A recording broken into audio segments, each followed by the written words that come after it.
想睇片，但係又唔記得帶個手機座喎，咁揾咩晾住個電話咧？又唔想嘥錢買啊嘛。咁今日分享一個方法，你只要用一張紙咧，就可以接一個手機座出嚟噶啦。而家話俾大家聽。首先我哋攞張 A4 紙先啦，然後橫向摺成3等份，跟住搣開佢。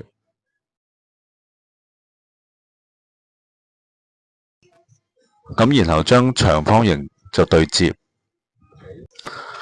然後打開返個長方形啦，跟住將兩邊對齊摺痕啦，向內摺。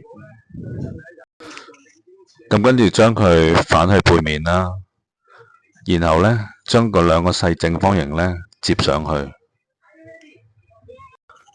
咁跟住呢，就將兩隻腳合埋啦，然後將底部呢向內摺固定，咁就完成㗎啦。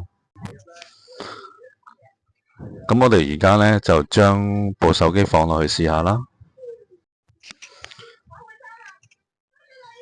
完成，晾住咗。